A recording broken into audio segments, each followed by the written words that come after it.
In Japanese, there's a saying, fall down 7 times, stand up 8 times. And it's literally like that every day. And when you do that every day, you can push the wall back. You can get over that wall many times. And when you can manipulate the wall, you become a really strong person. But most people cannot and do not want to deal with the wall.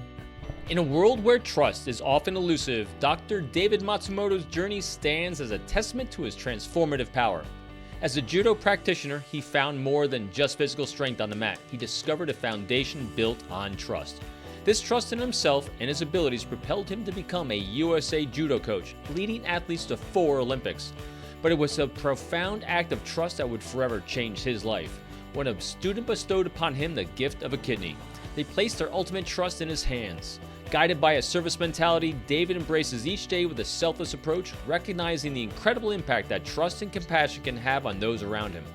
Join us as we delve into the remarkable story of a man who embodies the mantra, fall down 7 times, stand up 8, and learn how starting each day with a selfless heart can truly make a difference in the lives of others.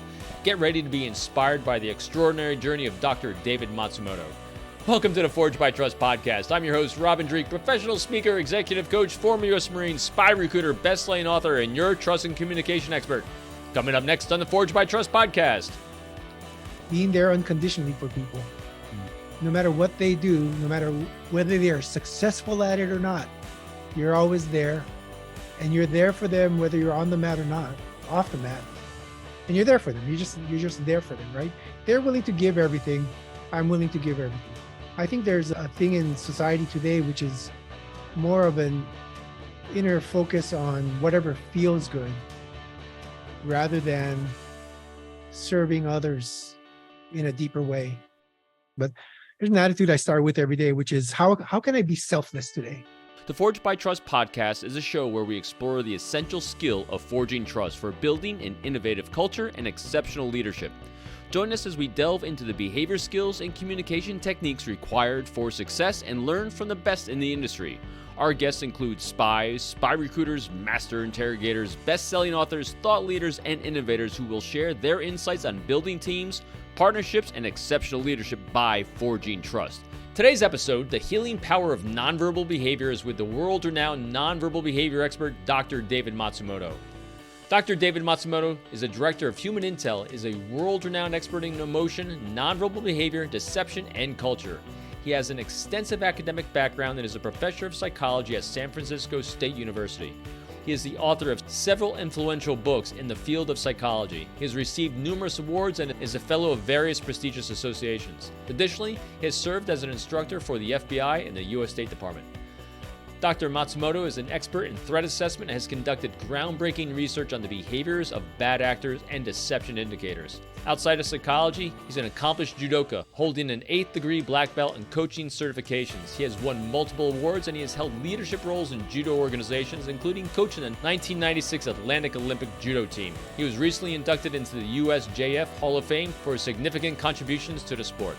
During the episode today, we talk about the positive impact of trust, judo as a foundation, the service mentality for life, USA Judo Coach and 4 Olympics, the life-saving gift of a kidney and trust from a student, fall down 7 times, stand up 8, and starting every day being selfless.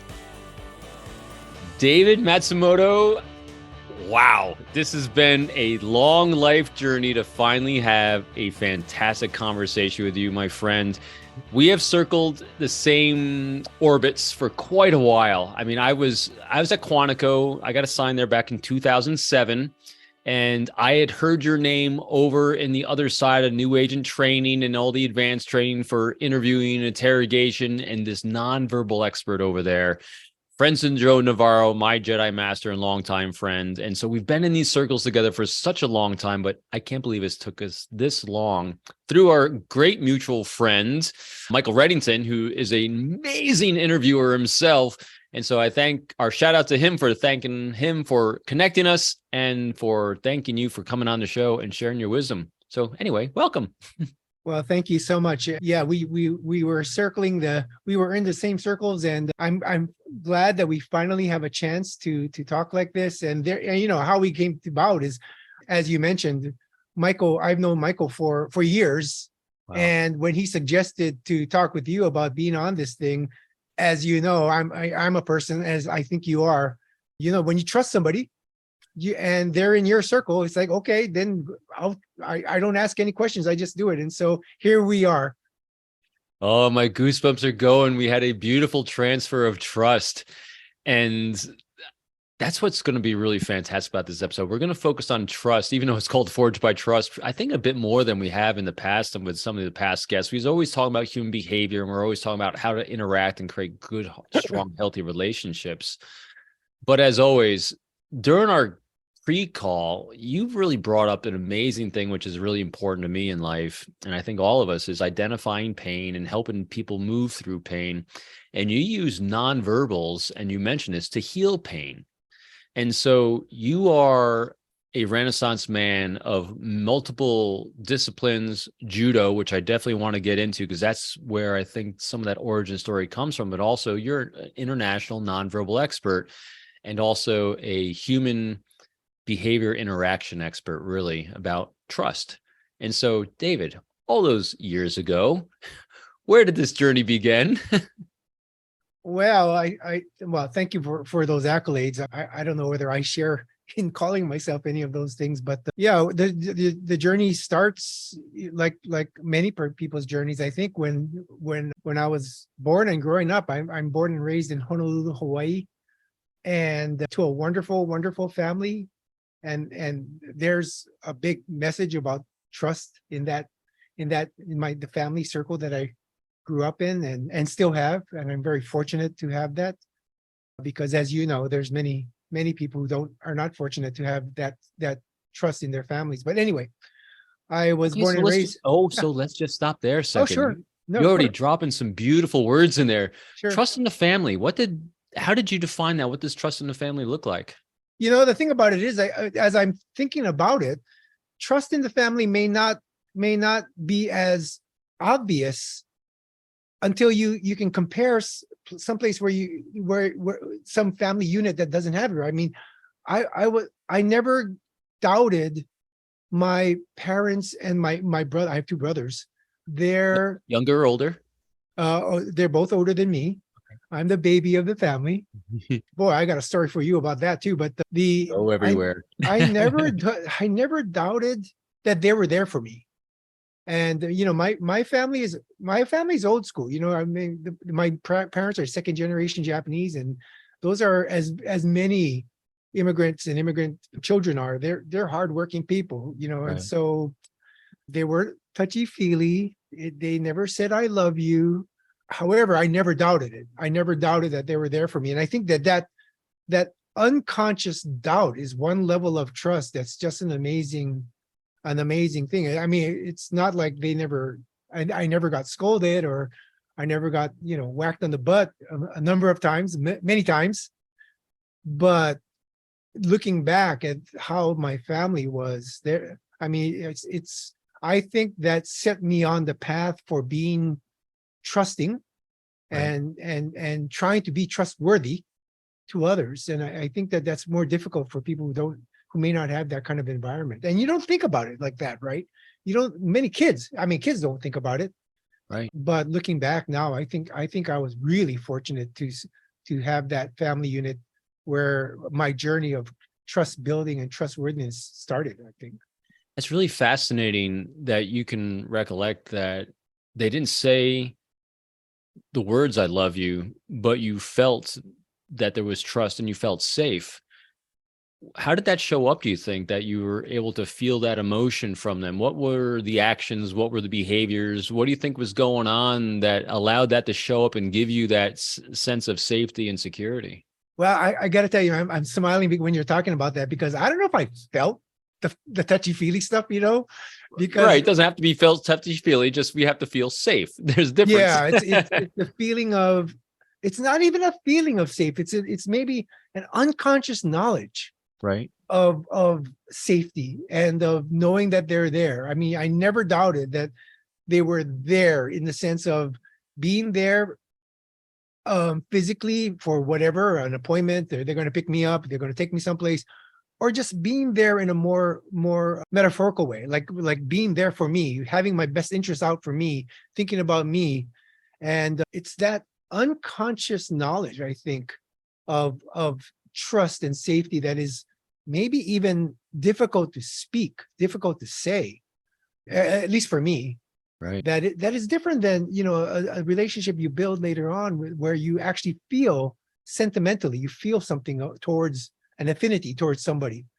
And certainly now I have affinity towards my parents. I mean, they're both gone, but I have affinity. But I'm thinking when I was a kid, I don't think I ever felt like I know of the feeling now, if that Right. makes sense. It was just an unconscious knowledge that net was there, and that I think there's a level of trust that existed. I mean, I know it. I know that that level of Yeah. trust existed. Sounds like they were deeply present at the very least, and Yes, involved in your life. that's a good way to say it. Yes, they were there. They allowed me to go and do my own thing, but they were always there in Right. the Present. physical and the psychological meaning of all that word. Absolutely. It's a generational thing as well. Yeah, of course. Our generation is very much the get outdoors and don't go back home, because who Yeah. knows what'll happen there. But same time though, you're Oh always yeah. looking over your shoulder at mom and dad or brothers and sisters. There's always someone watching. Yeah. But now I have a great family. I have and had great family, and that's where it started. Along the way, early on, this is all before this nonverbal psychology, behavior analysis stuff. I started judo. I started judo when I was 7. So let's And go into that, because this sure. is really fascinating. What brought us to the point? I'm making you really remember things long Yeah. time ago. I apologize. No problem. So judo, that's an unusual thing for some people to get into. What inspired that to happen? I wasn't inspired at all, to tell you the truth. So as I said, my two older brothers I have two older brothers, and my father was a Golden Gloves national champion in boxing. Wow. Golden Gloves champion in 1939 and 1940, and a very well known, And Japanese American athlete in what got him Hawaii. into that? What got him into that? I'm not exactly sure. He's an interesting story because he was born in Hilo, Hawaii, 1919. And those are the days when the families are working on the plantations. Everybody worked. He had a family of I don't actually know the number of brothers and sisters he had, because he was kind of the black sheep, and we didn't have relationships with them. Huh. But they're somewhere around 10 kids or something. My mother's side too, Wow. because they're all on the plantation working. This is all rural agrarian stuff. Right. And he was the second oldest boy, and I guess he didn't get along with his folks. And at the age of 14, I think I'm getting that right. He went on his own from Hilo, Hawaii to Honolulu, and back in the day, you got to get on the boat and take Right. a few days to get to Honolulu to make a living for himself. And so he started working at the time it was the conservation corps, Uh-huh. and just started working to make a living. And while he was there, he picked up boxing. I think he picked up boxing when he was 14 or 15. And he happened to be in a boxing club that was pretty well known in Hawaii for producing great boxers. And by the time he was, let's say, 18 or 19, he was winning matches in Hawaii and was part of a team that went to nationals and won Golden Gloves. I mean, it's just an amazing story. I've gone through all of his scrapbooks and albums and whatnot, and made a little presentation for my family a couple of years ago, because I had the time, we're in COVID, Right. have nothing to do. So Right. sitting there. Good And I COVID project. but it was just an amazing. It was great for somebody to have put it together.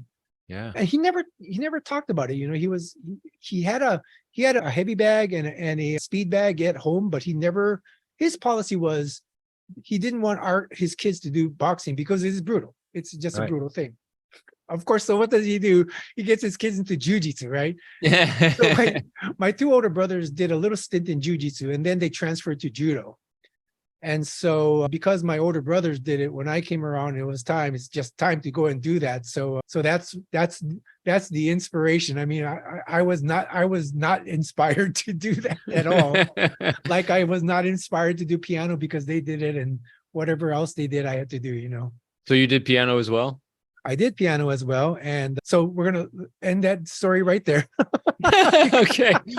So at this age, all right. So how many years did we do judo, which kind of brought us in? I'm looking to move from here up to high school and kind of seeing, all right, God. what's going on here and where's our brain at this point? Do we have a direction we want to walk in life at, or are we just kind of taking it one day at a time? Well, I had a direction when I was a kid. And so I'm doing judo all this time. I got to tell you, I'm hating it. I hated judo. I just hated judo with a passion. And why? Well, listen, I mean, most people don't like judo until you get somewhat good, because it's just tough to get slammed all the time. It's not fun, so Right. And when you're a kid, it's either fun or not fun. And believe me, getting slammed and yelled at all the time is not that fun. And I was very fortunate to get better when I was 14 or 15. And then I really loved it. And then I couldn't be away from that. What kept you going back? Oh, it was my dad made me go. There's no question about it. It's like dad says, okay, we're going to go. I mean, I used to come up with all these excuses to not to go, and he just wouldn't listen, just threw me in the car, and I went. Okay. And he dragged me. But the interesting thing is, around 15 or so, I got good. I was on a team that went to Japan for training, and I came back, and I didn't know it. You don't feel it, but Right. apparently I was way better. And then that just started my climb to being better. And in judo, like many other martial arts and combat arts, I think things are not fun until you get good to some Right. degree. Isn't that life? Yeah, that's true. But around that time, I'll give you an interesting story. Back to your question, I was planning to be a pre-med. I thought I was going to be a medical doctor. And I remember sitting one day when I was around 15, because it's around this time, I was sitting there with my sister-in-law, my oldest brother's wife, and we're watching a TV show called the Bob Newhart Show. Oh, I love the Bob Newhart show. Oh, yeah, yeah. See, The Darryls. that means you're old as I am, So Yes. we're sitting watching the Bob Newhart Show, and my sister-in-law, Theo, says to me, I hope you don't become a psychologist. And I said, yeah, who'd want to be a psychologist, right? And so here I am. I became a psychologist, but I was a pre-med major. I went to, after I graduated high school, I went to the University of Michigan. I started And I'm so sorry for all the interruptions, just filling out nooks and crannies. Where do you think this desire to do pre-med came from? I mean, your dad was, a boxer. Yeah, I don't know. Well, he was a boxer. He turned pro. And then World War II started, and they didn't allow Japanese Americans to do pugilistic things.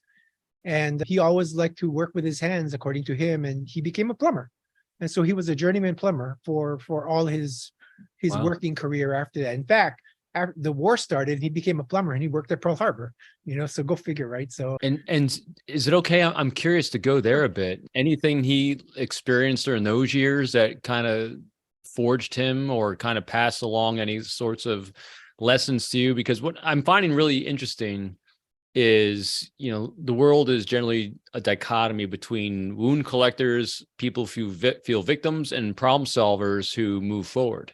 And it sounds like he was the type of guy that solved problems and moved forward instead of collecting wounds and feeling slighted or getting retribution. Maybe, I'm guessing. Well, I tell you what, I mean, that's one already, right? When he was a boxer and he was made to quit. And then he became a plumber. And right around the end of the war, and this is what was told to me by both my parents and my brothers, when my oldest brother was one or two, and this is like 1945 or 1946 or so. Wow. My father, working at a construction site, you know those wrecking balls that go back and forth? Well, he was hit by one. And then apparently he was in Tripler Army Hospital for like 6 months in a body cast or something like that. I mean, Gosh. yeah, but it was a story that he just told. It was never never something that crippled his mind so much that it became part of our history. Our Right. history. It was like just that thing that happened, and Right. they thought he was going to die, but he didn't. And so here he is. He just continued his work, and I think that kind of philosophy of life just kind of permeated my family. Like my Yeah. brothers are both like that. I'm like that. I mean, you get an injury, so what? You get this, so what? I mean, just problem solve. Like you Work the move problem. on. Yeah, you find. I mean, there's a time for mourning or being angry or whatever it is, but then there's time to pick yourself up and just go, right? Right. And that was part of his history. And that's one of one of the things that we learned about him that I think was just his attitude, which probably, and my mom is like that too. Their attitudes permeated how we were brought up, I think. And all of us are just kind of like that, to tell you the truth. Yeah. Yeah. That's incredible. All right. So I interrupted on the sidebar. Thank you. No problem. Move us forward. Yeah. So I'm going to the University of Michigan. I thought I was going to be a physician. I did some of the pre-med requirement courses, when I was a freshman and sophomore. I didn't do great in them, but I was doing okay at them. And but I was at this point where I was questioning what I was doing. And so then a guy in the dorms that I was living in, who was a psych major, suggested to me, "Hey, why don't you take a psych course?" And I said, "Okay, I'll try." And I did. I think the first one I did was either my end of my sophomore year or the beginning of my junior year. So it's kind of late in my university career. Yeah. And I did well. I have no idea why I did well. But then I just continued to take more psych courses. At the end of my junior year, I had a good GPA, but I didn't know what I was good. Why I was doing what I was doing, right? And so, but because I had a good GPA, one of the professors at Michigan in the psych department, a very well-known professor, Eugene Bernstein, asked me, and I didn't know these guys were famous at the time, right? I'm just a kid at school. Right. Because I'm in the field later on, I'm going, wow, he asked me, wow, you know what I mean? So, but he asked me to become part of the undergraduate honors program. And I said, sure, sounds great. What do I got to do? And he says, well, you got to do a study. And I said, well, sounds great. What is that? And he says, well, what are you interested in? And I told him I was, and I still am interested in how young children and infants can understand their world and their caregivers without understanding language. Because that's just an amazing ability that human infants have. Right. And he said, wow, if you're interested in that, you got to go and talk to that guy over there, who happened to be one of the most famous social psychologists of all time. And I didn't know that either. And I went to his name is Bob Zions, and I was fortunate to work with Professor Zions to do an honors thesis. And I completed my degree in psychology through his tutelage. And I got into grad school in psychology because I thought I wanted to be a therapist. Right. And my friend, did you? I'm so sorry. Did you stick with judo the entire time as well? I'm doing judo the entire time. I mean, judo is the activity that has fueled everything. So I could have been doing studying or doing anything else, but judo was the thing that kept me going. What do you think about it kept you going? Where did that fuel come from? There's several reasons. First of all, the thing about it is I was really fortunate to have a great initial judo instructor. It's like anybody who's your first instructor of something that is very influential in your life. And his name is Takao Fujitani, and Fujitani Sensei, we call him Sensei, right? Was my initial judo instructor. And in my judo life, I mean, I've been doing judo for 50 plus years. And, when I look back, I had him from 7 to 17, which is only 10 years. But those are the most important 10 years, right? So, but his, talk about philosophy, his philosophy, which wasn't, these are things that are not talked about. I mean, they're talked a little bit. It's like my parents, right? It's just the way you live. Right. And so part of doing judo with him was, as you got better and as you were moving towards a promotion to black belt, you had to be helping others and you had to be teaching children. And so no matter how good you were or not, as you were moving up, you had to donate your time to teaching kids classes. And so I did that since I was 14 or 15. And the routine of being at a kids class and then to my practice, that routine while I was studying or supposedly studying, and doing whatever I was doing, just gave me mental time discipline. It was just a time discipline that I have today. I mean, I have judo today. It's Friday. I have judo at 5 o'clock. And so I need to get things done Right. before I go to dojo. Right. And so I've lived that life of time discipline for over half a century. And it started back then. And he gave me that. And he gave me, of course, the other discipline, which is just the perseverance. I mean, judo training is not easy. And back in the day, I hate to say that, but back in the day, now it's a sport training. It's like sports training, which is Right. also tough. But back in the day, it was more brutal, for lack of a better word. It was more of a martial art. Right. And so one develops the perseverance and that kind of discipline to get through anything that's tough. As anytime you get through some things like that, everything else is just a piece of cake. Right. Right. Everything's a piece of cake. And so there's the mental discipline and the just the gut perseverance level that I learned from him. And now I'm thinking as we're talking, because my parents, he was friends with my parents. Huh. And they had obviously had some level of trust, because my parents started their 3 kids in judo under him. And because of that, there was never a thought about, I'd have another instructor, or I don't like this, I'll go someplace else. I mean, talk about an unspoken, unconscious level of trust that goes beyond words. Right. There was that too, because no matter how awful the experiences were, I mean, I hated it and I hated him sometimes, but there's that unspoken, unconscious trust that just I mean, it's hard for me to even verbalize. Yeah. But it was there. And so I followed him, and I learned those lessons like I did with my parents. And separately from all of this is also ringing another thing. I have 2 great brothers. One is now gone, but I have 2 great brothers. And I've always thought, because later on, I mean, I'm jumping around.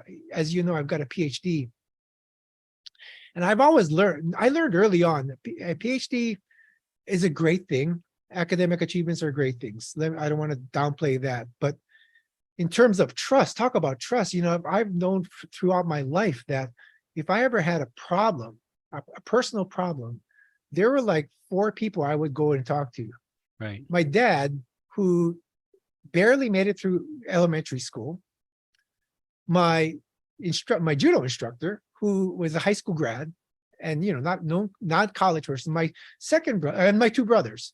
Right. My second brother, who barely made it through high school himself, and then my oldest brother, who is a college grad and got a master's degree. But my point is, academic achievement has nothing to do with that, right? It's not what you've achieved and how much money you've got and whatever degree. That trust about, if I'm really in a bad shape, who am I going to talk to?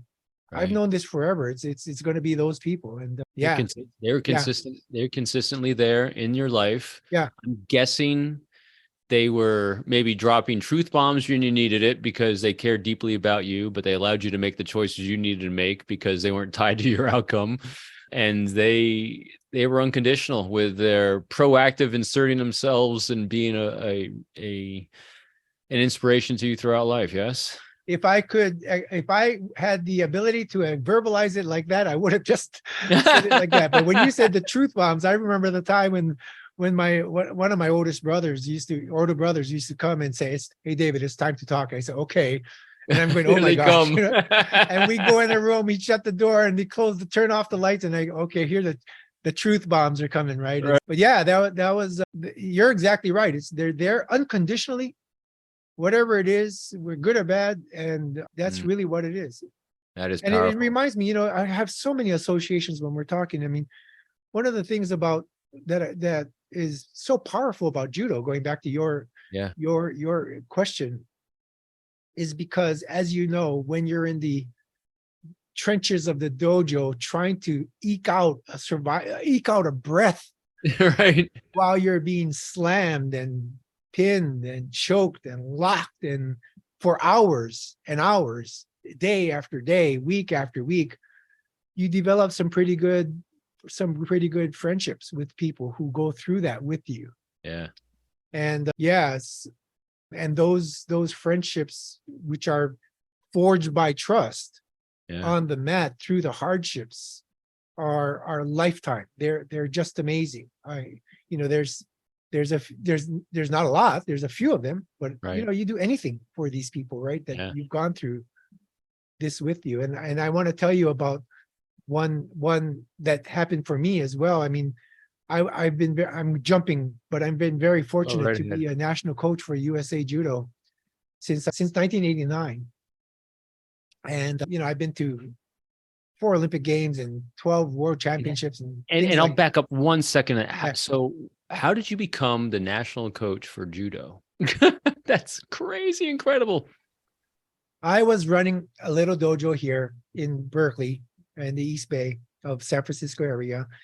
And, the students were doing well. And when your students do well on the national stage, you get noticed as a coach. And so I was asked by the coaching staff at the time to join the coaching staff. So I'm going to stop again. Sure.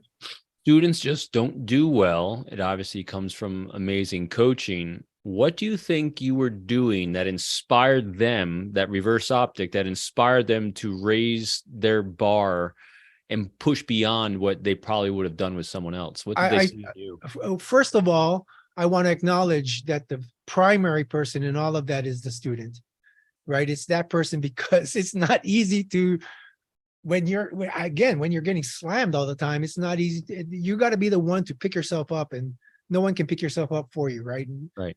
And so number one, it's them. But what I did, to your question, is I was always in the trenches with them. I would, whatever I asked them to do, I would mostly do. Whenever it came to the it's called randori, but the sparring time of judo, I was always there. I'm still there. I can barely walk some days, but once we go on the mat, and if we've got players or people who are just trained to be better, I mean, I'm on the mat with them.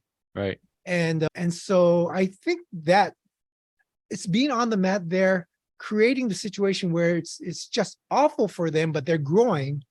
But then spending the time later on spending the time and being with them and showing that you care for them as individuals, and not you just want to slam them all the time. I mean, people, if you just want to slam them all the time, no one wants to be there. It's all because you have a relationship, and you got to create that relationship. And I found that creating a relationship starts, number one, on the mat with them, working out with them, sweating with them, dying with them, but then going out and having a pizza later on, and doing that for their lives. I mean, these people are, doing years of judo, that kind of training. And if they're willing to dedicate, I'm willing to dedicate back. And isn't it amazing that you got to that level because of the behaviors you're now modeling with a combination of your dad and the coach and your family? Sure. That's that arc.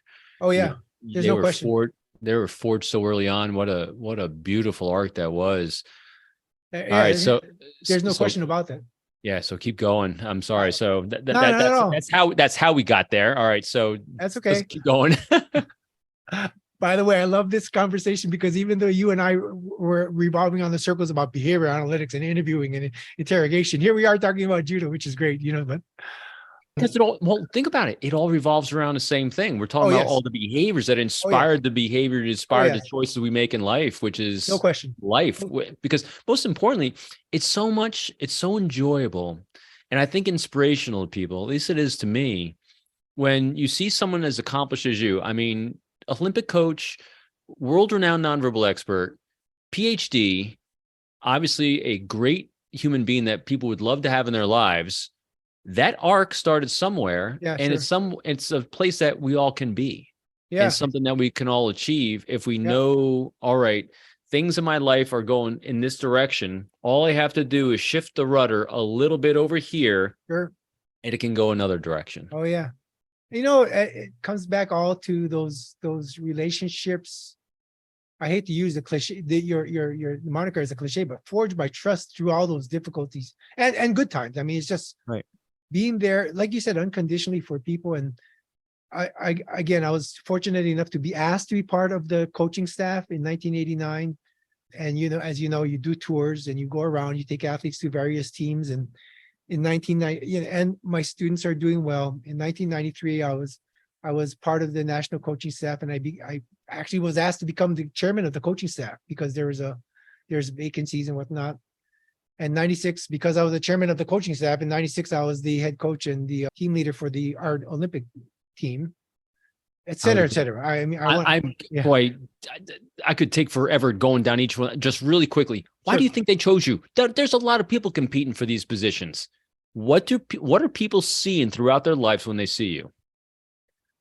Well, they can trust that of what they see, because I am what I am, and I'll speak my mind. And I'll give you an example. Like if you're in the judo world, and I hate to say it, but you can kind of tell whether a player is going to make a certain achievement or not in the next year or in the next half year. And so I was okay with saying no to a lot of people and to a lot of people about a lot of things, and saying yes when I meant it. And so, when I say what I mean, and I mean what I say, and I followed up with whatever actions, whether it's training plans, policies, programs, or whatever that was. And I think it's just being that consistent and true to yourself and true to my thoughts that perhaps people saw that allowed me to. You're right. I mean, you got to get voted in, right, over a competition to get a slot for. You're forging great healthy relationships by dropping loving truth bombs along the way. Truth bombs, because you must have you're exactly right. I mean, you don't have to be nasty about it, but if you speak the truth, and you can be professional and courteous and all that kind of stuff. But 96 and 2000, and I went to Athens, and I was a member of I was an official of the International Judo Federation. But through all this time, I've been training athletes at that level. My daughter's one of them. She made the Beijing Olympic Games. Oh my gosh. And training your own kid from the time she started. I mean, I think we're the only dojo that has a kid that started and went to the Olympics with the same, and their parents in the same dojo, let alone parent-child. I mean, I think we're the only one in the country that has ever done that. And there's a story about trust, because for her to have gone through everything that I made her go through, which I would have made anybody go through, but that, at that level, it's bordering on inhuman. Right. And she never publicly doubted it. I don't know what she did outside, but she went through it. And like so many others, like so many other athletes I've had the honor to work with. And one of them, I want to say his name, but I wasn't planning to talk about him, but I want to. And I usually ask him for permission before I use his name, but let's just call him Michael. Okay. Sounds great. Yeah. I was training Michael, who happens to be the son of one of my best friend, Abe, my best friend, who's also in judo. And I was his competition coach.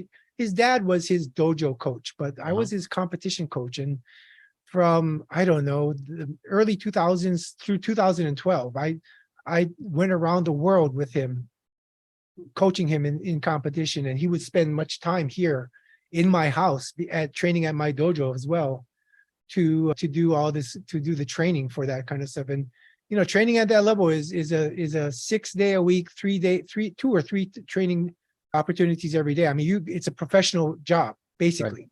Right.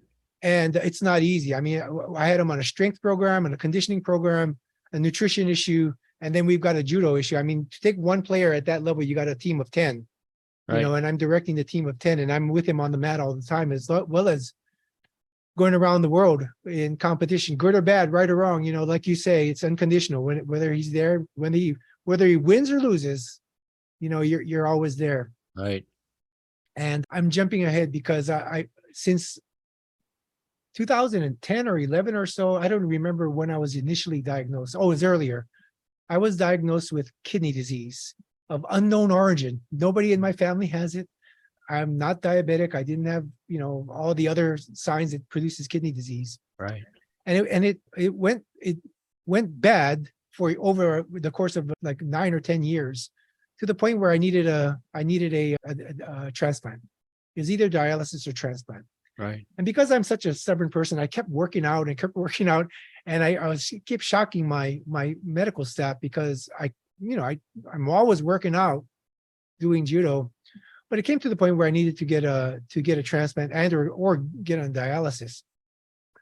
And I let I have a small circle of people friends and family who I immediately trust. And I was very touched because, I mean, I don't broadcast. Like, I'm not the person that kind of broadcasts. And if you are, that's really fun. I'm just not like that. And I don't broadcast, hey, I'm looking for a kidney. You got one today? Right. Kind of thing. So I just tell a few people, but I remember to this day, 9 people stepped up and wanted to donate. 9 people wanted to donate. And then they went through the testing and whatnot. And to make a long story short, the one that I got was from my athlete, whose name is Mike. And we're not blood related. He was a match, and he donated. He gave me life. Wow. And this is after he had competed. I mean, he was done competing and Right. on working, and he has his own dojo. And talk about a story of trust. Yeah. After giving, I guess I was giving, but that's just what I do. And boy, did he turn around and give back. I mean, and the thing about it is, there was a time when we were all testing and we were all going down the road to, okay, we're going to do it. And it narrowed down to him because he was the best match. He said, yeah, no problem. And there was a time when the hospital asked him, we could do this mixed match thing where he could donate, just make an open donation, and then I could get a slightly better match from somebody else. He said, nope, I want to give it to him. Right. And we actually we scheduled it. Actually, we were in August of 2016. We were just talking. He wanted to do something in November, and I said, okay, so we picked a date. And I told the hospital, and he showed up. I did it on a Friday. He showed up on Wednesday, and we worked out on Wednesday together. And we're sitting there sweating afterward. We took a picture, and Friday we walked into the hospital, Right. and Right. he gave me his kidney. It's just an amazing thing. And I've cherished it ever since. And he's healthy, which is Thank really gosh. great. But after I talked with you the last time the pre-call, I would, like I said, you've been in my head. And the topic, your topic has been in my head. I don't know about you, but your topic has been in my head. And I thought, wow, of any story I could tell about trust that was forged and given, Yeah. that's got it for me. That's got to be it, because I must have done something right, and he's done something right. I don't know what it is, stars aligned or something, but No, so I know you'll never give you the credit that others will give you because of who you are, but I'll give you the credit. It's because of you. One of my other favorite authors is Robin Sharma. He wrote one of the great bestsellers, The Monk Who Sold His Ferrari. And one of his books I read recently, he has a great question. I ask this in a lot of the courses I give. And besides, what will you do in your last 5 hours on this planet? And this isn't like the bucket list question. This is, you literally have 5 hours left. What do you do? And inevitably, it's spend time with family, having a great conversation with the people you trust and have good, healthy relationships with. But his is a next step further beyond that 5 hours is, who will cry when you die? And you just listed at least 9 people. Most have 4. yeah. That's the average, believe it or not. And so that just shows a extremely life well living because of this arc that you have, because of how you take care of others. And this will bring us back to the center theme, which goes to you've used judo as a way to get close. You've used judo to touch lives, to be of service, which your first sensei taught you, but also to heal pain. So can you bring that all together for us? So what did you learn about nonverbal behavior from judo, and how does that translate into seeing and healing the pain in others, you think? Well, judo has so many lessons. And with regard to the nonverbal behavior, judo is great because it's all behavioral, and everything one does is behavioral. And judo is unique among martial arts because we actually grip each other. Right. And because of this grip, which is also nonverbal, right? This grip, we have communication, and we can communicate with each other. And because of that nonverbal communication, whether it's in the feel or even the sense, I don't know whether it's pheromones or their face, or it's certainly their posture and the way a person carries themselves, you know immediately when, or I've known immediately when a person's afraid or they're not, they're What does that, sad. so what does that feel like? So David, you have decades of reps that I know I keep trying to have you place labels and meanings on this thing that's become extremely intuitive to you because you have a mastery level because of all these reps. What do you think that is that, you're translating when you just get that touch that you can feel that pain, you can feel that insecurity, you can feel the fear, or you can feel the confidence, you can Yes. feel they're about to explode. What it is, are you able to dissect any of that into what you're actually sensing? I'm not sure whether I can do that, to tell you the truth. I certainly sense it. It's very strong.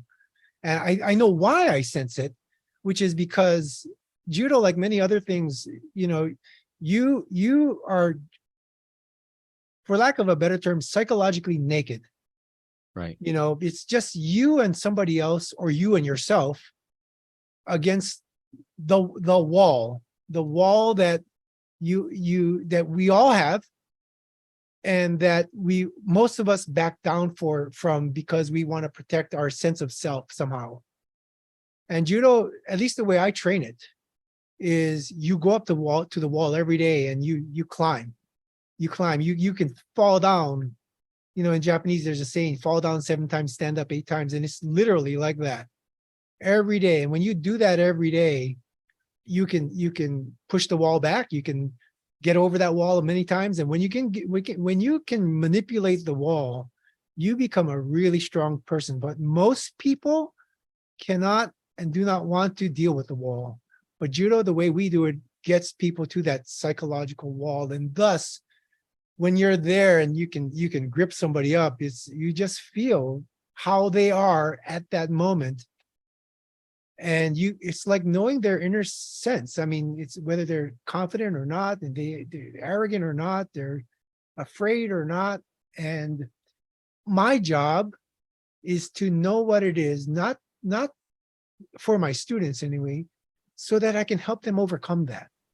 I want everybody to be the better person, which means to be that stronger person. And I'll get them to that place, not because I'm sadistic, it's because I want them to be able to manage that part of that difficulty. And you can feel it. I mean, you can feel it, and even if I don't touch somebody, I can watch somebody. I can see that in the way they carry themselves, or the way they move, the way they stand. It's very clear to me, and it's all those. I'm now verbalizing what I think I do, but it's all behavioral analysis at that point, and that's what I think is the best thing about judo, which is I mean, there's the physical aspects and all that, but helping you grow as an internally strong person like that, it has so much benefits, and that's what I think I've been trying to do. No doubt. So when you see the pain, what do you do about it? How can you help people through it? Well, it's not easy. Number one, I think I'm going back to what you had thankfully labeled for me about my upbringing, which is being there unconditionally for people. No matter what they do, no matter whether they are successful at it or not, you're always there, and you're there for them whether you're on the mat or not, off the mat. I mean, like I have judo students and their families will call me and talk to me about school, about personal issues, about whatever it is, and you're there for them. You're just there for them, right? They're willing to give everything. I'm willing to give everything. I mean, really, that's what it is. My time for them doesn't stop when practice ends. They're willing to give. I'm willing to give. I'm willing to give, and I think they're willing to give. I think it's a reciprocal thing, So, but I think you labeled it. I think it's that unconditional presence, for good or bad. And I bring the bad, right? I bring the bad, meaning I bring them to the wall, and so, but I bring it because I want them to get over it. What do you think hinders people from doing that these days, from being present?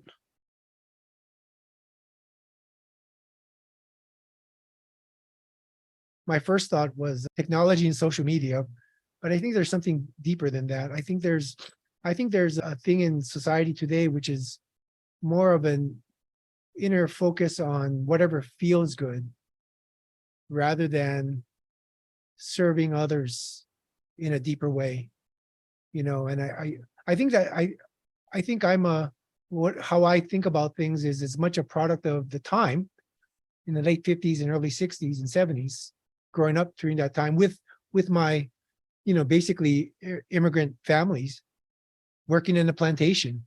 Right. That led me to think like that. But it's not just me. I mean, I know so many people who were brought up in those years that just think differently. I mean, it's not just every generation has its own thing, but I think there's a big difference between that generation and now. Kids now and society now is very different. And I think there's not as much of a focus of service. I think Right. service is the issue. Yeah. And I think part of that service is and this arc that we're seeing in what's going on now in the world is, at least I'm seeing it, is a challenge that people are having with problem solving.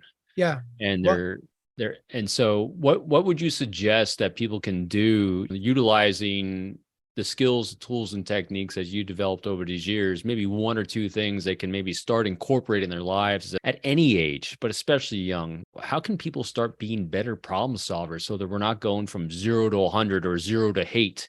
well, so that's a great question. And I have a different, what I think is probably a different take on that. It starts with an attitude, and it's an attitude that I start with every day. I don't know whether the people around me will actually believe it or not, because they see me in a different context, but there's an attitude I start with every day, which is how can I be selfless today? How can I don't want to say serve others, because it starts, I think, with being selfless. All that stuff you just mentioned That's so about beautiful. ego and all that stuff starts because we put ourselves first, right? And whatever our fragile or strong sense of self, that becomes first. And thus we have all these emotional reactions and pain that becomes impediments to our being successful and from serving others well. And I think it starts with, for me today, and if you asked me this question maybe 10 years ago, I would have thought about it differently. But today, here we are today, and it starts for me of starting every day with how to be selfless. And before I talk to you and before I click the Zoom, I take a moment and think, how can I be selfless? How can I interact with Robin so I can be selfless to give a story that can help others? I mean, I try to do that before I talk to everybody and do anything. And that's how you be present. I think so. I think that's how I do it anyway. Yeah. I try to, and I'm not that successful at it each time, but oh, beautiful. I try. David, that's absolutely beautiful. I'm so glad you shared that. That is so poetic and so perfectly stated. David, we could go on for hours, but we can't. I'm sorry. What, if anything, would you have liked me to have asked you that I didn't get a chance to ask you that you wanted to make sure you shared, if anything, before we sign off?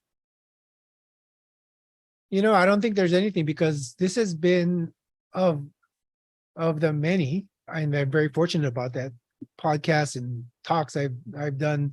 I don't think I've ever had a discussion like this, and which gets to what I think is the point of everything, the point of living, the point of working in law enforcement, the point of being a teacher, the point of everything, which is the topic that we talked about today. And so, yeah, we could talk more about what we talked about today, but I don't know if there's a different question, to tell you the truth. Awesome. David, where can people go to find out more about you and bring you into their lives so that they can learn more about the most important thing? And like you said, is how to be selfless and be of service. Well, if you want to learn more about the behavioral analysis stuff, it's my company. It's www.humantell.com, HUMINTELL. Want to learn more about my dojo, and I have a wonderful set of instructors, and I'm not the head instructor anymore. It's the East Bay Judo Institute. It's www.ebji.org. And but if anybody is ever in the area and you want to come down, and there's nothing like watching it, right? There's nothing like watching it and seeing the thing, the practice unfold. It's just an amazing thing. So if you're ever in the area, in the San Francisco Bay Area, look us up. And it's all in the show notes, as always, folks. David, I can't thank you enough for dropping beautiful truth bombs on us all today and being such an inspiration. The service you give to our society is tremendous. And we didn't even cover all the other areas that you do for law enforcement, for our nation, for the world at large. So I just profoundly thank you for all you do and coming on and give us a small glimpse in this beautiful arc of your life. Thank you so much for inviting me, and thank you for allowing me to talk about these topics that I generally never talk about with anybody else. And I'm so happy to have done it. And thank you for your service and everybody else in your audience as well. Thank you. Thank you for tuning into another episode of Forged by Trust. Remember, if you want to forge trust, it's not how you make people feel about you that matters, it's how you make them feel about themselves. If you're interested in more information about how I can help you forge your own trust building, communication, interpersonal strategies as your coach, a trusted advisor, or a speaker for your organization, please visit my website at www.peopleformula.com. See you next time on Forged by Trust.